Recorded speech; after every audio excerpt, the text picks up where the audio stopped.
end.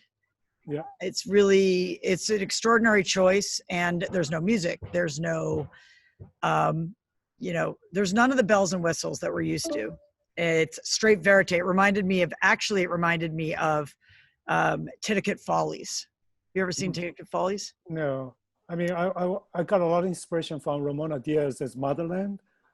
That's one of the key inspirations, because that film is about just like inside of the largest maternity hospitals in the Philippines, and just follow a group of people as they have babies, trying to take their baby home. Oh, that sounds like well worth watching.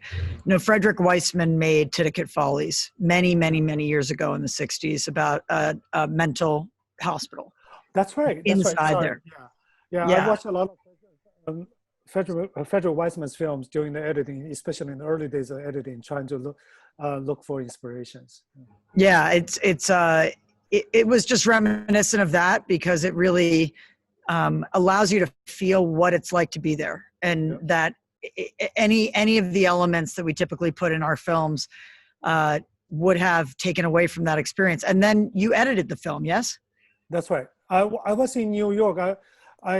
I was in China during the first week when Wuhan was put under lockdown. I was in Shanghai at that time visiting my family. So I got a little feel of what it was like, because as soon as Wuhan was put under official lockdown, the rest of the country, China, went into voluntary lockdown, because everybody was just so scared of this virus. It was in these early days, nobody knew how transmissible or deadly the virus was. So yeah, and then after that 1 week, I came back to New York, and a US network approached me, wanted to ask me if I wanted to make a film about coronavirus, because it wasn't a global pandemic yet at that time. And I jumped on, because usually I don't like to do newsy topics, because I like to focus on character stories.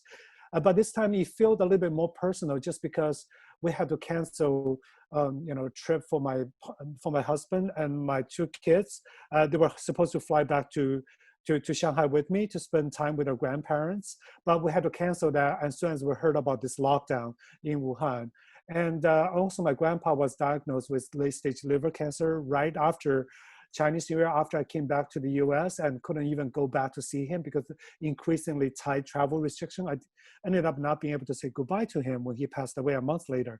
So it has become a personal topic for me. That's why I agreed to start researching and doing this film. Even when the network dropped out later on, I still continue to make this film. So I was in New York the whole time. My co-directors were filming in Wuhan. And how did you find them? Have you guys collaborated in the past?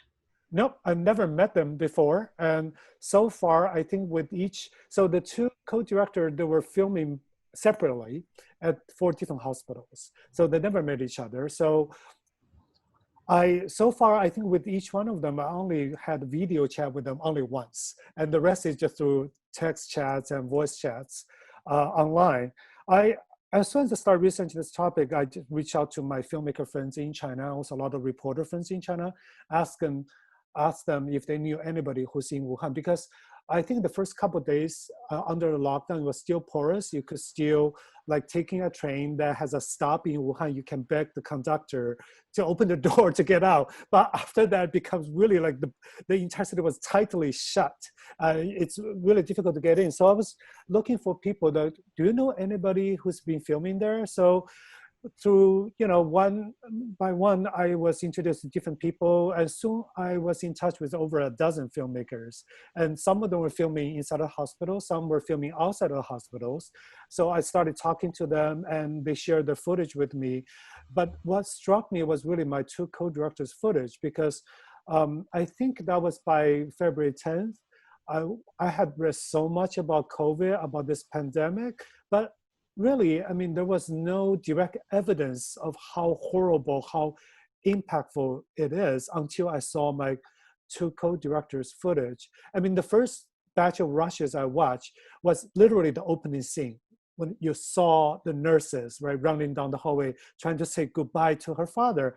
I'm like, this is so, I mean, I was shaking, I was crying. I was like, I want to work with these people and make a film. Yeah, it was really, my sister's a rabbi in New York, and of a very large congregation. And her first words about this were, to die during this time or to lose someone during this time, it's the hardest, because you can't touch them, you can't see them, they can't see you. And that really came through in your film. There was that grandmother early on who passes away with the bracelet. I just have a question. We see that scene, and then we see a grandmother who has a bracelet on. Did you decide editorially to show us that up front and then go back, or is that two different women? Two different women. There are a lot of old ladies in China. That wear jade bracelets. So yeah, it can be confusing, but it's actually we didn't try to manipulate it. Okay. I was just, I was so moved by her story, the grandmother who's alive in it, when she's on the phone and they're telling her to hold on. And you show the lost items, the belongings of the people. It just, it's, I think that it just gets, but I love this about great documentary filmmaking, is it gets beneath the headlines to really what is this really about? And it seems to me that it's really about a next level of living when you're dying. It's like the healthcare workers are so almost superhuman. They volunteer to be there. They call it the greatest opportunity of their lives. They come into Wuhan to work there. Tell me about that experience, like how you wove those stories together in terms of showing that relationship between the healthcare workers and each other, and the healthcare workers and the patients. Yeah, so it took a while to reach that kind of editing decision, because early on, obviously as documentary filmmakers, sometimes we have the instinct to do investigative work, right? We really want to, early on, my instinct was really trying to find out what happened in the early days, what caused this outbreak to be so bad in Wuhan.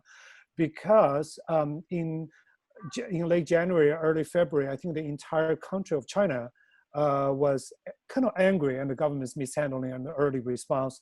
So that was my instinct as well. So, but then really quickly I decided against that approach, because first of all, it was really hard to get, I reached out to a lot of investigative journalists on the ground. I reached out to retired Chinese Center for Disease Control officials, trying to get their insight about what's happening. But then it's really hard to get them on camera, first of all. Secondly, the little I could find out, it's already being so well covered in news media. I just don't feel like if I put it in the film, what's new? Yeah, what's new there? I mean, as a filmmaker, I need to bring something extra. So I guess it's, and also I was, for a while I was trying to thinking about, because I was filming in New York. Sorry, my kids are screaming outside of the room. Yeah, they don't know I'm having a Zoom meeting with hundreds of people listening. It's they actually don't care that you're having a Zoom. Yeah. So, but for a while, I was also thinking about contrasting the Wuhan experience with stories elsewhere. I was filming myself in New York. I was in touch with filmmakers elsewhere in Madrid and in Milan. But in the end, the more I researched this, the more I realized the stories are actually pretty similar. The same story, the same kind of like the medical workers making huge sacrifice, risk their own health to save people, the volunteers who volunteering to transport people who are trapped in lockdown cities. And even like in New York, I was in New York then, every day at 7 p.m., all the residents band their pots to cheer for the medical workers. This story is pretty similar. So in the end, I said, let's just go back to Wuhan, because using one city, using these just 4 hospitals, I can tell a more universal story. So that's how that came about, just like encouraged me to really just focus on the little human details, try to highlight those. But it's transcendent in that you don't see their faces. You don't see their bodies. It could be anyone, anywhere. That's right. And that's the very nature of this. Also, this pandemic is like, it makes us cover our faces, and it makes us kind of, in a way, unify in that way. But there's been so much anger about the Chinese, and our wonderful soon-to-be ex-president calling it the China plague and all of this racism. racism that I feel like your film will help to dissolve. I'm sure that wasn't your intention, but tell me about that. Tell me about, again, the hazmat suits and how, yeah, you decided not to show them. Why did you do that? No, it's not because I don't want to show them. I really want to show them. So No, I show their started, faces, I mean. Like, yeah. So there are two reasons, right? I mean, one is that I definitely have shots of them outside the contamination zone, right. with their faces shown.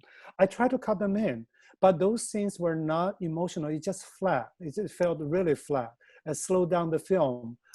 So in the end, I feel like when I was editing, I was basically following my gut instinct. I wanted to look for. I was basically trying to put all the shots that left a strong impression on me when I was looking at the rushes and trying to find those scenes, those shots, and trying to, put a whole film, try to get the characters out through those images. So I feel like by showing their faces doesn't necessarily add to their story, right? Because this is an observational film. So we really get to understand these characters through their interactions with each other or with the patients. So that's why I decided not to cutting any shots with them, with their faces when they were like relaxing for example, in their hotel room. All the medical workers at that time were staying in a hotel because they don't want to go back to their home and bring the virus back necessarily. So I decided not to use those shots when they were alone in their hotel rooms. Secondly, I think for a period of time, because Trump was calling this a China virus, China plague, and China was getting really aggressively defensive in March. So China was tightening its control over any COVID narratives coming out of this country. So my two co-directors were fearful, actually, of collaborating with an independent filmmaker like me, who's based in New York. So they stopped collaborating with me. But so I actually started editing without their consent, without their final legal consent to actually use the footage.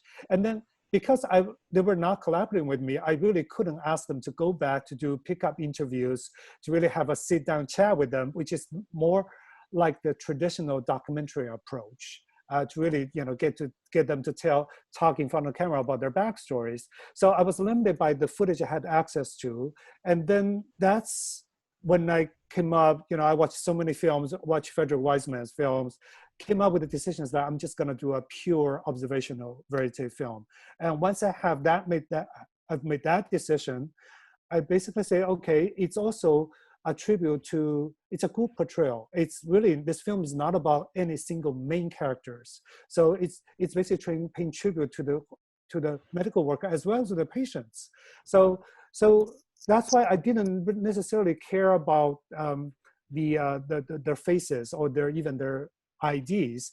It's more about how I select to give each character a specific emotional beat. Like the old grandpa is about wanting to get out of the hospital, break free of the hospital, go home. And with the new couple, it's reuniting with the baby. With Yang Li, the female nurse, is always about returning phones and personal effects to the families of death. So I just like say, I'm just gonna keep every character just on that beat, even though audiences don't see their faces, but every time they kind of see this character, it's always around that same beat. So I think that helps the character to keep track of the characters. I mean, I think that, can you hear me okay? Yeah. Okay, yeah. great.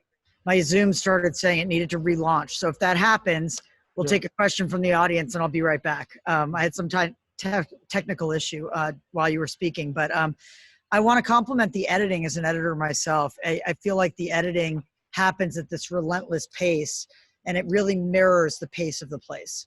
And I think that's probably why it did feel flat to come outside. When you do come outside and the healthcare worker is saying goodbye to the person that he saved, it's an incredible moment because we have been held back from that for so long, to see the outside and see these checkpoints.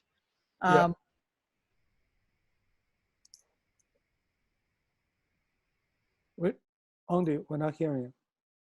We cannot hear you. Yeah, sorry, Andy, we lost your audio. And it doesn't show that you're muted either. So let me see.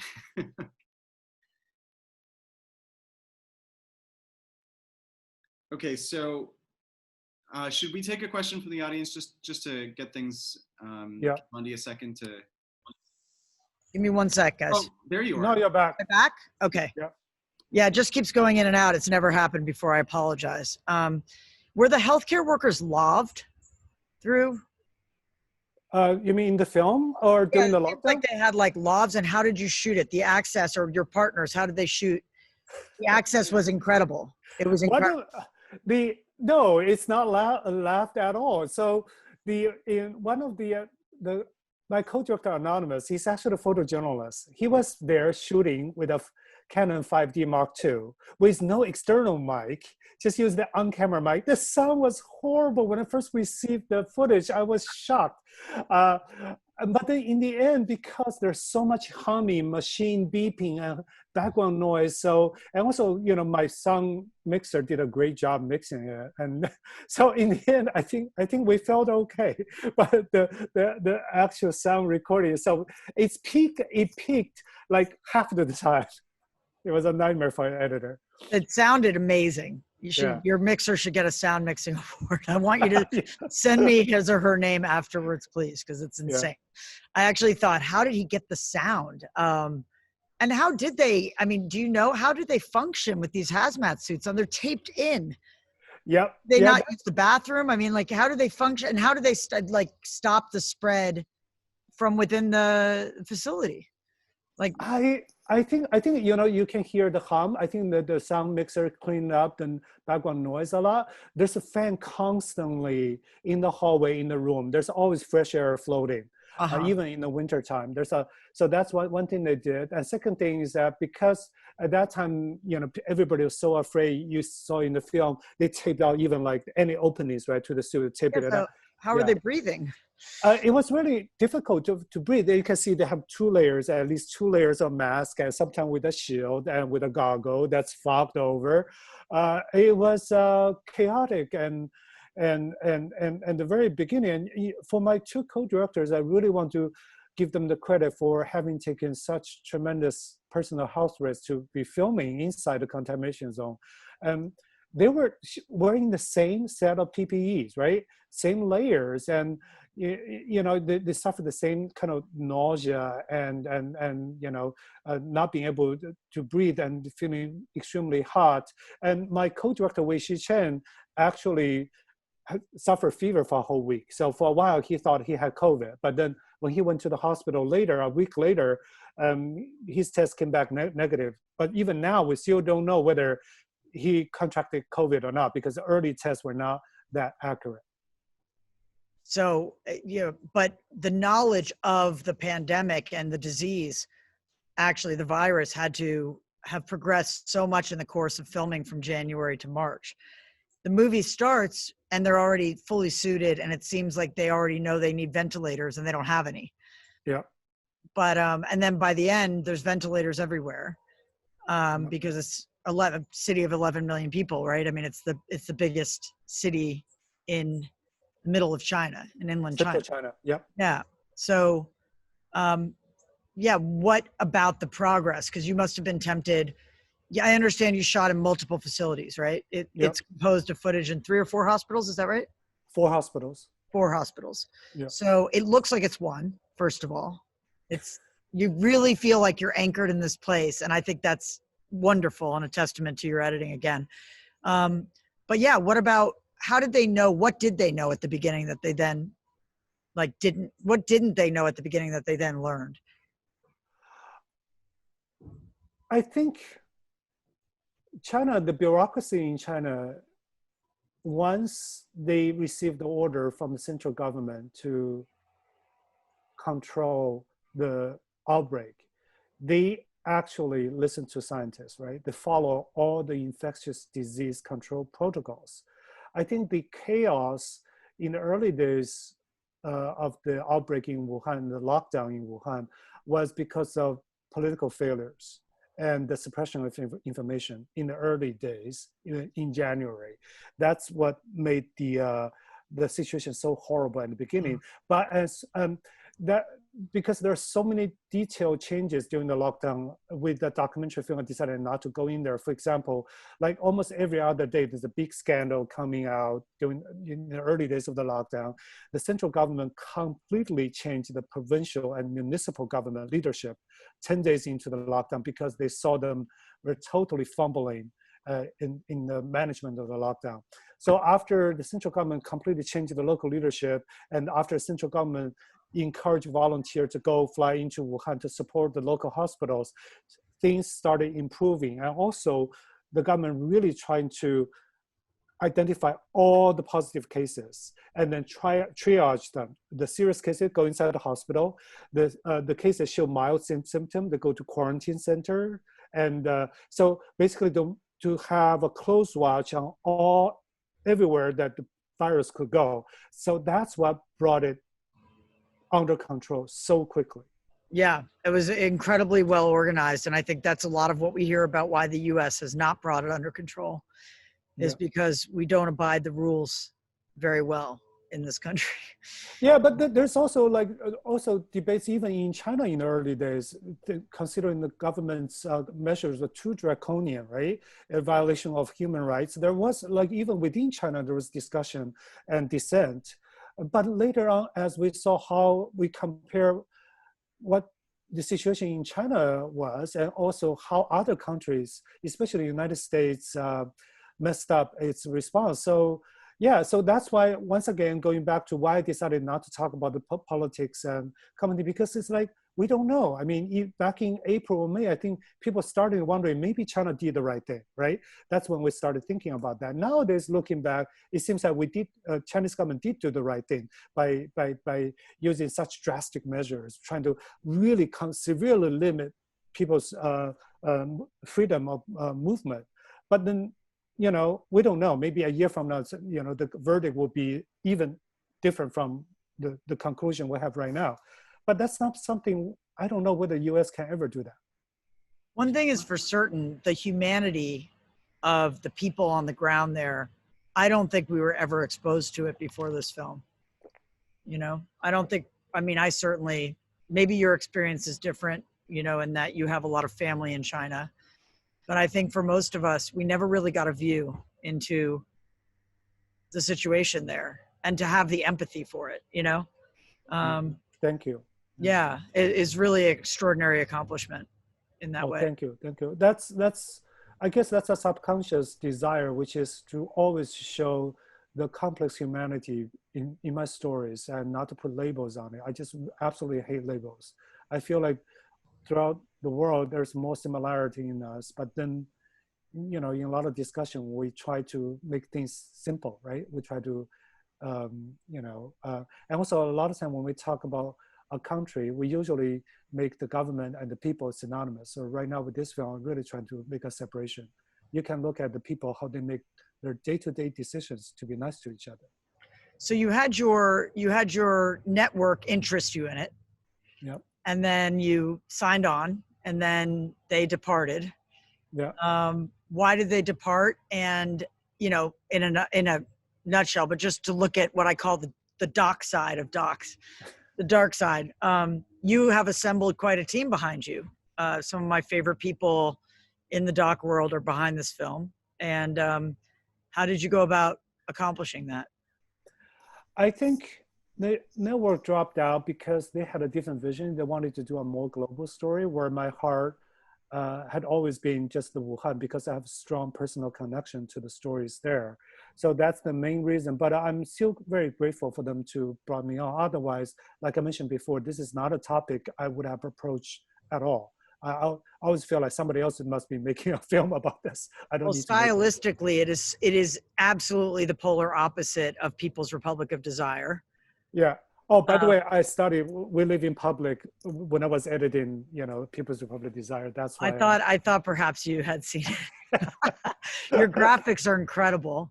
Oh, thank you. And it's just it's like taking We Live in Public a step further, so it's really great. More Black Mirror, more sci-fi-ish.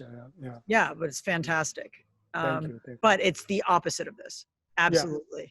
It is the opposite of and this. I believe in I've always said form should follow content. So I believe that you subscribe to the same school, which is it's not about us bringing our style anywhere. It's about us uncovering the organism that the film wants to be, that the film. Exactly. Yeah. Yeah, like you saw People's Republic Desire. I mean, I like to do fast cuts. I like to use strong beats, music, electronic music, house music. That's what I used to like. But with this film, there are just so many beautiful moments. Like, for example, the shot of the father holding the baby after he met his baby the first time.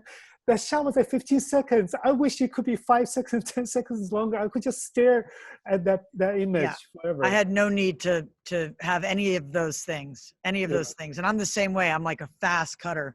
But I made a movie once about mind control and a little cult called Join Us. And suddenly it was like the cuts were different. The sound was different. These long pastoral shots, you have to have the form. It has to feel like what it is. And you've really managed that in both cases. So really, really, beautiful work.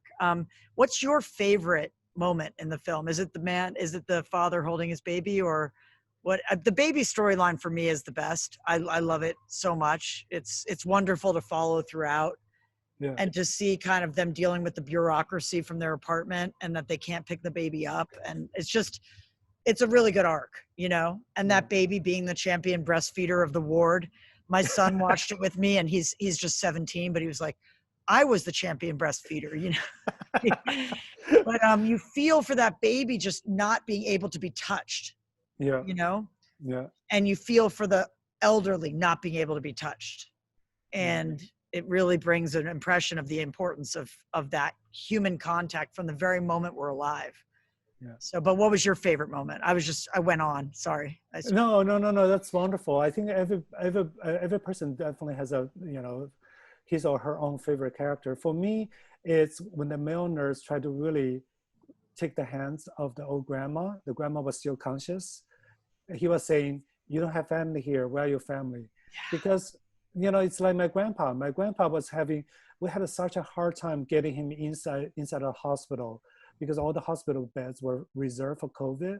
Once he was in the hospital, he could not leave to go back home ever again because of COVID precaution.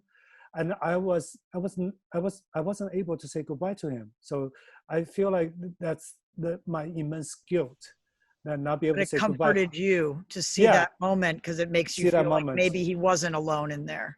He wasn't. Yeah, he was not alone. I mean, obviously he wasn't suffering from COVID. My parents were there, right? And my aunties were there. But then just for me, not be able to hold his hand.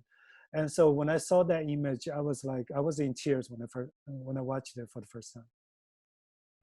That's beautiful. I have it on mute because suddenly there's all these buzzing sounds. Everything I worried about to interrupt. I can barely hear it. Yeah. You can barely hear me, or you can barely hear the buzz? The noise. Okay, great. I want to invite Alex to take questions from the audience, and I'm going to move inside so that I don't have the buzzing sound.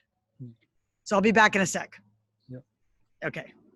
Okay, great. So actually, why don't we bring over Clay from the USC Chen Institute, and he's got a couple of questions that may bridge the gap until Ondi's back. So Clay, I'm going to move you over.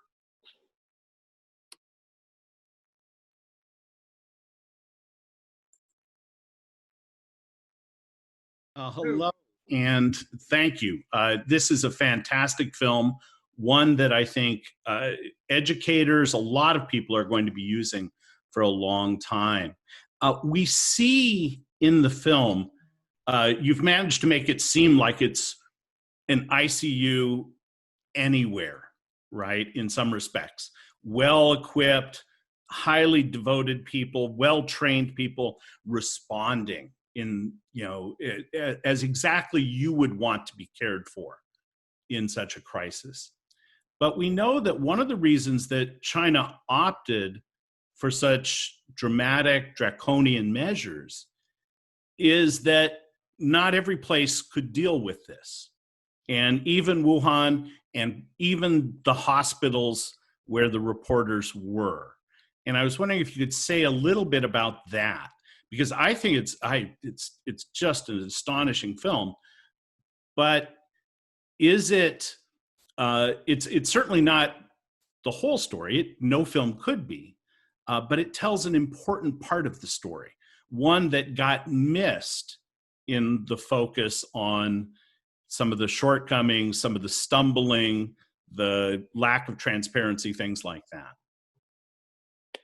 Yeah, so I remember back in April or May, there was a scare in Beijing that there were cases flaring up in Beijing. I think the entire country was nervous because a lot of the medical resources were sent to help Wuhan. If Beijing, if there was another outbreak in Beijing, I don't think even China could handle that. So obviously the kind of resources the government put behind into supporting Wuhan was enormous and extraordinary. I don't think, I guess they were making a bet, right? They're making a bet they can control it just in Wuhan. But, if it has spread, like in the US right now, we cannot do that kind of anymore because it's out of control. So by no means I want to use this film to set China as a good example of managing this healthcare crisis. If anything, I intentionally shied away from providing any context of how China is responding to this, because this film is really not about how to handle this COVID-19 crisis in a public health traditional sense. It's really about human beings, how we treat each other on the front line. No, and I think that is the real strength of this, is we experience this as people on the spot, both suffering and trying to care for those people, how they were experiencing it. It's such a human film with few human faces, right? Yeah. And so it's a remarkable film in that way, and quite different from the films that CCTV have already produced, right? Which emphasize a heroic state response. And I was wondering if you could, again, talk about how you made this possible. You've already talked with Ondi about, your off and on collaboration with the reporters on the scene. How long were they actually in these hospitals? So my co-director Weixi Chen, he arrived in Wuhan, I think around February 10th. And he basically stayed there until the lockdown was lifted. He could leave. Approaching the end of the lockdown, he was going crazy because after each day of filming, he could only go back to the quarantine hotel and stay there. He couldn't really anyway, so he was dying to get out of Wuhan. For a long time, we actually didn't know how long the lockdown would last in Wuhan. But with Anonymous, I think he's a local reporter. He missed the first week of the lockdown. He wasn't filming. I think he started filming pretty much around February 1st. And that's the second week he started filming there on the ground. Well, and I'll turn things back over to Ondi, but I was going to say, on day one, you don't know that you have 75 more days. That's right. Yeah. I mean, we are in day, who knows, it's 10 months since, President Trump told Bob Woodward that this is worse than the flu and airborne and all of that sort of thing. And it's 8.5 months since we had our first lockdown in Los Angeles. So, we don't know how many days this is. And that's one of the things that comes through, is nobody says, well, we have another week. We have another 10 patients. They just get in there and do the job day after day, doing what they can to care for these people who so definitely, desperately need their assistance. But thank you for a wonderful film. Thank you, Clayton. Thank you. Thank you, Clay. So I was wondering what the situation is there now. Are we going to be able to hear from your co-directors at some point, and how are things in your homeland? I talk to my friends and family all the time. My family live in Shanghai. I have friends all over China. Things that are pretty normal, other than international travel, which is still problematic. people in China have been able to go to bars, restaurants, and fly domestically, traveling. Life has come back to normal. So I think that's really a shocker. Like that, the contrast between U.S. and China, it's really shocking. But anyway, so that's no, that's really important to hear. And we are looking at this Pfizer vaccine, which the UK is already going to implement in the middle of December, and then we're going to start having. But the news on the street is that it's not going to really reach everyone until the end of next year.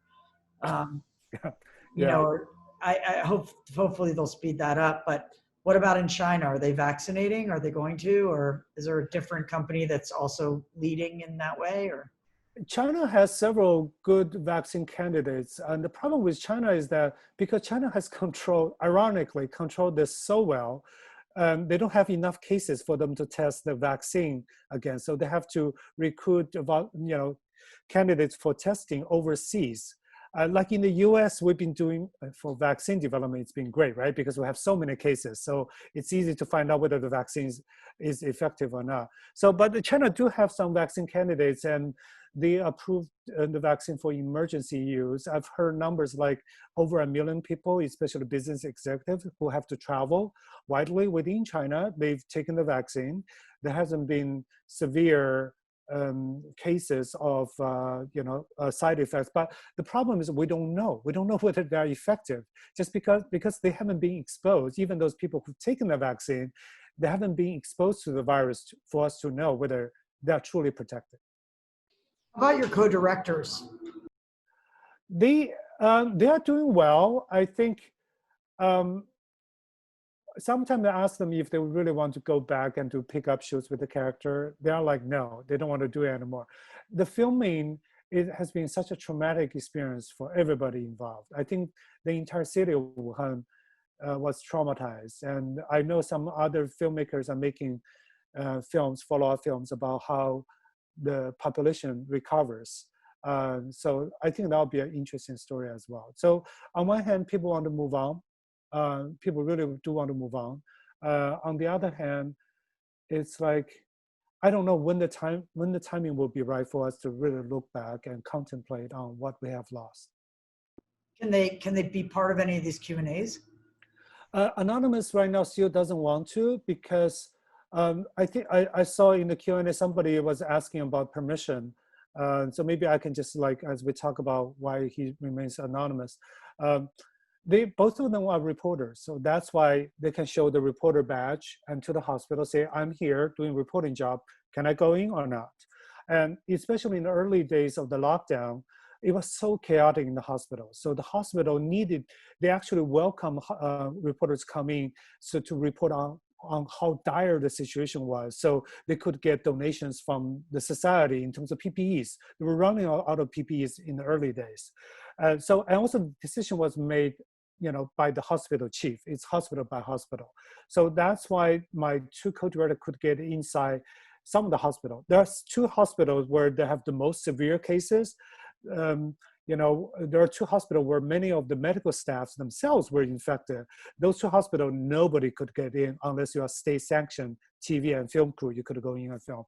So, but anyway, so that's how they got access. But at the same time, I feel like for Anonymous, because he's always been a journalist working for state newspapers. He always had the concerns, what if the government frowned upon this film? Even though I told him, I'm not making a political statement at all. I'm just focusing on the human story. But you never know how the censors will look at how we portray the tragedy, how we portray the death, right? Is the film heroic enough? So he opted to say, okay, just don't get me into trouble. I support you to make this, but keep me anonymous. So right now, he also doesn't want to get involved in this kind of Q&A as well. With Weixi, he doesn't mind to get involved, but for him, he's also like, because of time difference, because he doesn't speak English, he's like, you can just speak on our behalf. So the editing process, I mean, they were there, they knew where all this is like the worst. I'm not going to say it, actually. I was going to say where the bodies are buried, but they knew where all the great footage was. And you had ostensibly hundreds of hours, I'd imagine, of them filming constantly. So how did you share that burden, and how did they make sure that the best of was found by you, or did you have to just comb through everything yourself? I had to comb through myself because at that time, early April, when I started editing, they had stopped collaborating with me. So I have to rush through the footage, try to cut out something to show it to them, to show it to them that this is where I want to take the film. Would you be okay with that? That's what I did. So basically, I cut out the rough assembly in 2 months and showed it to them. That's how they saw the film. They pretty much could see where the film could be, and then they legally licensed the footage to me. So because they were using cloud service in China to update their daily rushes, and they shared the login with me. So all along, as they were filming, I was downloading in New York. Even after they stopped collaborating with me, but I could still download. Even though without their permission, I started editing. And then I basically have to rush through the footage. I have to discard, put everything out. So any character I'm not interested in is like, I'm not going to look at the footage carefully. I'm only going to be paying attention to a character if there's something about the character that attracted me, like an image, like a soundbite. So I really power through the editing process really quickly. That's amazing. And you probably were always like, please don't change the password. Please don't change the login. That's right. That's right. Like every day you would be like, click, like, do I have my footage or not? Yeah. It's that old adage, ask for forgiveness, not permission. That's right. I totally abide by that. Yeah, you must. So I don't want to be selfish and take up all the time of this Q&A. I know there's a lot of people with questions, so I'll turn it over to Alex now. But it's just been an absolute pleasure speaking with you today. Yeah. Thank you, Ondi. Let's find another time to talk separately. Absolutely. Let's ask whoever put us together to put us together. Yep. It's good to meet you. Congratulations again on this important film. Thank you so much. Alex, should I stay on, or would you like me to?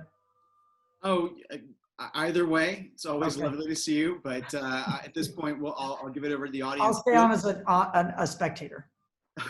Okay. Bye, everybody. So we only have a few minutes. So let me just quickly go over to Niwei.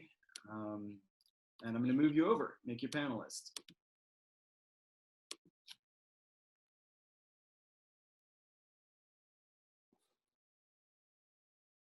Hi. Oh my God. Hi. Hi, Mr. Wu. It's a pleasure to speak with you. I just watched the film. I was crying from the first moment to the very last. And I have two identities watching this film that I wanted to share you. So I'm a Wuhan native. Oh, wow. Okay. And so I really, really want to thank you for bringing this footage to life. It's absolute braveness and talent that you put in this film to show people what it's like. It's actually my first time seeing like film footage that's shot like this, other than like news footage, shaky camera, all that kind of thing. So I really want to thank you for that. And second of all, I watched this film as a director and DP. I'm part of the film school. So I'm like, how did you just do that? Why is your cinematography so good in that extreme circumstances? So just some logistic questions. I know we don't have much time. How many people do you bring with you in your crew in this hospital room? Do you plan your shots? Do you go in with a shot list, or do you just do people just drag you to places and say, here's a story? And like the moments when your characters when they cry, they share their like super vulnerable moments. Are you just like, is that just lucky moments, or do you have an agenda? I'm just absolutely shocked by how much vulnerability you bring, like you present to us, and how humbled I am as I watch those. So it's just, incredible. Yeah, so I'll keep my answers short because we don't have that much time. I would like to get to some other questions.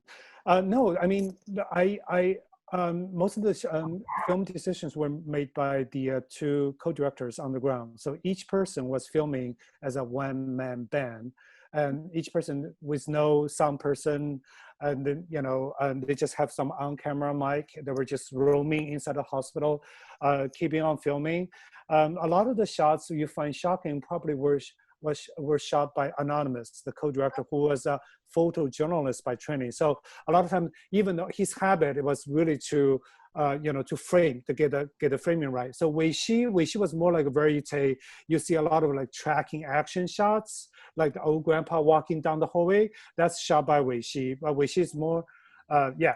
And but with the Anonymous, he was always trying to a lot of Yang Li shot. I would like on the cleaning out the phones, and those are like over the head shot. Those are but done by Anonymous. He just have the professional habit.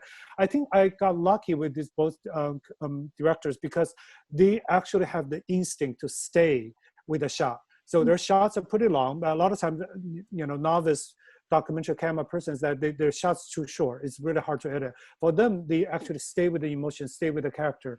Going back to some of the crying moments, those are, you know, you can say it's luck because they spend so much time inside the hospital. Once you spend enough time with a character, there's always going to be a moment that shines. So for me as editor, receiving the footage in New York, my job is to identify those moving moments and try to put together into a narrative. Thank you so much. You're welcome. Very much. Okay, I'm going to welcome over Joseph Kenny.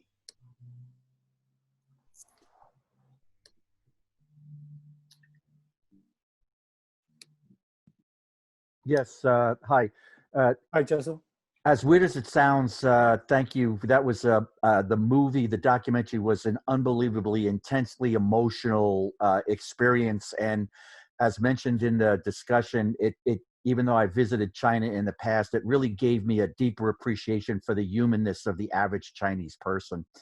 And I'm curious as to, now that the documentary is out, what's your relationship with the government? You know, they crack down on information to this day. And so are you able to return? And if you can, do you move about freely? It's complicated. I mean, I've always done film independently. Of the past film I've done, only one was officially released on the streaming platform in China. That was my first feature film. My last film, All in My Family, which is a Netflix original, is about, you know, LGBTQ families. So obviously it was banned in China. And then my film about live streaming stars, celebrities, was also not approved for distribution in China. But the thing is that I don't have any issue going back to China. And as much as the government wants to become the big brother controlling everything, but China is pretty big and complex. If anything, I feel like a lot of time it's much easier for me to start filming in China as compared to here. For example, I wanted to try to get inside a hospital in New York and film in late March, but I could not get any access into the hospital. But due to different reasons, right? Here, the reason is more for privacy issues and also liability issues rather than political control issues. So no, I haven't gotten into any trouble with China before because I guess, you know, I always like make my film in China, but distribute it overseas. Oh, thank you.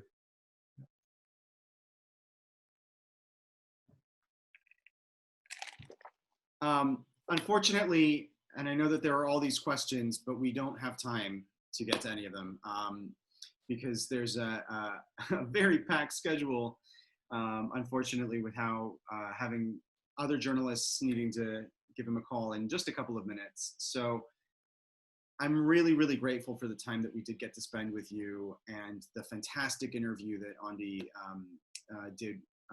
Thank you both so much for everything that you've shared with us. And just very quickly before we go, the film is coming out in virtual cinemas tomorrow in the US. Can anyone tell us more about that? Is it a website you can steer people to? Yeah, you can go visit 76daysfilm.com to check out the participating virtual cinemas. And And that's just for the US? Is there anything? Just for right now, it's the virtual cinema virtual releases in US and Canada. Excellent. Both countries.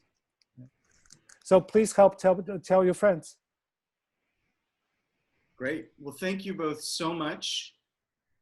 Thank you, Alex. Thank you, Alice. Thank you, Hal. Thank you, Ondi. All right. See you Have a nice again. evening. Everybody take care. Be Okay, safe. be safe. Yeah. Bye. Bye.